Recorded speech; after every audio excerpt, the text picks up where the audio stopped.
Yes, so mechanical properties of solids में last में हमने देखा था कंप्रेसिबिलिटी.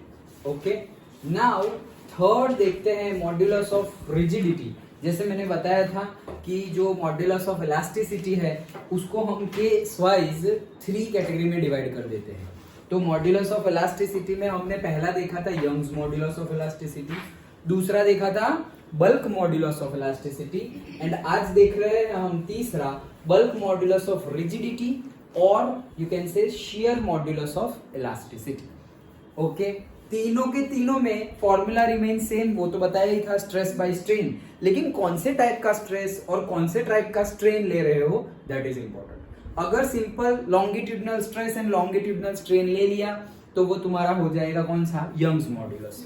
देन तुमने नीचे लॉन्गिट्यूडनल स्ट्रेस तो लिया लेकिन वॉल्यूमेट्रिक स्ट्रेन लिया तो वो हो जाएगा bulk modulus of elasticity. And then finally हमारा आता है मॉड्यूलस ऑफ रिजिडिटी. तो ये तो है ही इजी. क्या ये जो स्ट्रेस, शियर स्ट्रेस, उसका दूसरा नाम क्या है, शियर मॉड्यूलस ऑफ इलास्टिसिटी. तो उसमें शियर स्ट्रेस और शियर स्ट्रेन लेंगे. डन. ओके, तो इजी है. ये हमने ऑलरेडी डिस्कस किया था. शियर स्ट्रेस और शियर स्ट्रेन क्या होते हैं, उसके टाइप्स हमने देखे थे. मतलब कि अब परपेंडिकुलर नहीं लग रहा है, अब अलोंग द लाइन लग रहा है, along the line, tangentially. Okay, उसको हमने टेंजेंशियल स्ट्रेस भी बोला था. ओके, तो वही है हमारा सेम फिगर. ओके, सो शियरिंग स्ट्रेन, मतलब स्ट्रेन तो बाद में आएगा, शियर मॉड्यूलस ऑफ इलास्टिसिटी, और उसको हम मॉड्यूलस ऑफ रिजिडिटी भी बोलते हैं. तो वो क्या होता है, वही स्ट्रेस बाय स्ट्रेन, लेकिन कौन सा स्ट्रेस और कौन सा strain, so tangential stress upon shearing strain. और तुम सिंपल और भी सिंपल बोल सकते हो, shear stress upon shear strain. Okay, so वो हमने बोल दिया. उसको डिनोट करते हैं से ईटा से. किससे? इसको बोला जाता है ईटा. एन नहीं है, वो ईटा है, थोड़ा ऐसे उसका एक पैर बड़ा है. ओके, सो इसको बोलते हैं ईटा. करना क्या है, वही स्ट्रेस बाय स्ट्रेन. स्ट्रेस का फॉर्मूला, शियर स्ट्रेस का फॉर्मूला. तो शियर स्ट्रेस में तो जो फोर्स लगा रहे हो वो अलोंग द लाइन लगाना है, फॉर्मूला तो वही है. Okay, so that is F by A. And shearing strain, तो शियरिंग स्ट्रेन याद करो हमने निकाला था, उसको एंगल ऑफ शियर भी बोलते हैं. Okay, angle is equals to arc upon radius निकाला था हमने, याद आया. ओके, तो वही है phi. Okay, that is shearing strain. So that is A नीचे आ गया तो F is F upon A phi. और सिंपल करते हैं हम, तो फाई की वैल्यू जो अभी में बोला हमने क्या कि से शियर एंगल और से angle of shear is nothing but arc divided by radius. तो angle of shear is equals to R, मतलब हमारा एक्स जितना शियर हुआ है वो डिवाइडेड बाय रेडियस. सो जितना शेयर हुआ है वो दैट इज एक्स और डिवाइडेड बाय रेडियस, और रेडियस यहाँ पर लेंथ है तो एल. सो ये एक्स बाय एल लिखा और ये नीचे आ गया, तो हमारे ईटा का फॉर्मूला और मॉड्यूलस ऑफ रिजिडिटी और से शेयर मॉड्यूलस ऑफ इलास्टिसिटी का फॉर्मूला हमें मिल गया. सिंपल है, कुछ भी ज्यादा एडिशनल और से कॉम्प्लिकेटेड नहीं है. जैसे मैंने पहले भी बताया था, स्ट्रेस और स्ट्रेन की बात कर ली, types of stress, type of strain की बात कर ली, एंड देन हमने हुक्स लॉ देखा था. और हुक्स लॉ देखा तो हमने बोला था stress is directly proportional to strain.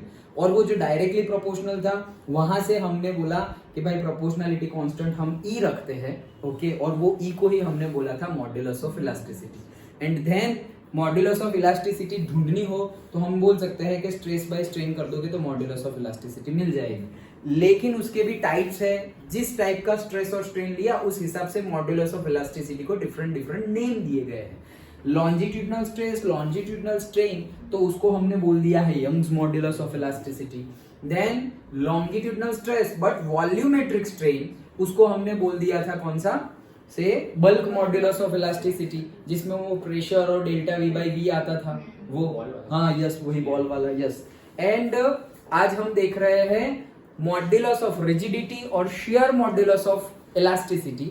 वो भी वही है, स्ट्रेस बाय स्ट्रेन, लेकिन ये स्ट्रेस कौन सा है, शियर स्ट्रेस, और ये स्ट्रेन भी कौन सा है, शियर स्ट्रेन. शियर स्ट्रेस मतलब क्या, वो तो फोर्स बाय एरिया होता है, लेकिन फोर्स परपेंडिकुलर नहीं, along the line tangential force होगा डिवाइड बाय एरिया. और शियर स्ट्रेन मतलब एंगल ऑफ शियर जो हमने डिसाइड किया था फाई. फाई मतलब वो एंगल, जैसे मैंने बोला था कि वो रेडियन में होगा. ओके, और रेडियन को कन्वर्ट कैसे करना है वो भी हमने डिस्कस किया था, याद आया ना. Okay, 180 is equals to how many radian? Pi radian, yes, बस उतना ही याद हो तो तुम कन्वर्ट कर सकते हो कि 60 डिग्री मतलब कितना रेडियन, तो pi by 3, okay, like that. So angle of shear phi is equals to arc upon radius, वो हमने निकाल लिया था. तो वो रेडियस अगर एल होगी, अगर ऐसे केस में एल है, यहाँ पर थोड़ी रेडियस है, तो वो आर्क अपॉन एल हो जाएगा, मतलब एक्स बाई एल. तो phi is equals to X by L. सारी वैल्यू यहाँ पुट कर दो, तो eta is equals to F L upon A X हमें मिल गया.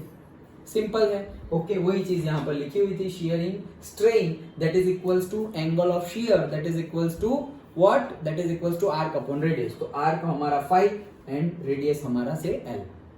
डन. और ये वैल्यू यहाँ हमने पुट की. अब अगर ये थोड़ा एक्स्ट्रा, कई न्यूमेरिकल्स में तुम्हें यंग्स मॉड्यूलस ऑफ इलास्टिसिटी दे देंगे, ओके, और लेकिन न्यूमेरिकल में यूज करना है तुम्हें शियर मॉड्यूलस ऑफ इलास्टिसिटी, लेकिन उसकी वैल्यू डायरेक्टली देंगे नहीं. तो तुम्हें कोई यंग्स मॉड्यूलस और उसकी वैल्यू याद नहीं रखनी है. जो भी न्यूमेरिकल होगा, क्योंकि तुम्हारी बुक में टेबल है, तो वो टेबल हमें याद नहीं रखना है, ओके. वो वैल्यू तुम्हें गिवन होगी, जो भी मटेरियल तुम्हें गिवन है उसके अकॉर्डिंगली. तो अगर यंग्स मॉड्यूलस गिवन है, सो उसको शियर मॉड्यूलस ऑफ इलास्टिसिटी में कन्वर्ट कैसे करेंगे? यंग्स मॉड्यूलस को डिवाइड बाई 3 कर दो, ओके. तो यंग्स मॉड्यूलस को डिवाइड बाई 3 कर देंगे तो तुम्हारा शियर मॉड्यूलस ऑफ इलास्टिसिटी मिल जाएगा. मतलब यंग्स मॉड्यूलस कुछ भी गिवन हो, डिवाइड बाई 3 करो तो हमारा शेयर मॉड्यूलस ऑफ इलास्टिसिटी और मॉड्यूलस ऑफ रिजिडिटी मिल जाएगा. मतलब बड़ा कौन है? बड़ा ये है, मॉड्यूलस ऑफ, सॉरी, इसको डिवाइड बाई 3 करेंगे तब जाके तो ये इसके जितना होगा. इसको डिवाइड बाई 3 करेंगे तब जाके वो इसके जितना होगा, मतलब हमारा यंग्स मॉड्यूलस बड़ा है, okay. So therefore young modulus is greater than the share modulus of elasticity. Done, okay. But तुम्हें यूज करना होगा, कई न्यूमेरिकल में ऐसे इनडायरेक्टली बताएंगे, तुम्हें यूज करना है शेयर मॉड्यूलस ऑफ इलास्टिसिटी, लेकिन तुम्हें गिवन होगा यंग्स मॉड्यूलस. तो यंग्स मॉड्यूलस को तुम डिवाइड बाई 3 कर दोगे, उसका वैल्यू छोटा लोगे, तब जाके तुम्हें शेयर मॉड्यूलस मिलेगा. डन. तो ये छोटा सा हमारा टॉपिक था, modulus of rigidity and share modulus of elasticity, उसको ही बोलते हैं. तो तीन मॉड्यूलस ऑफ इलास्टिसिटी समझ में आ गई.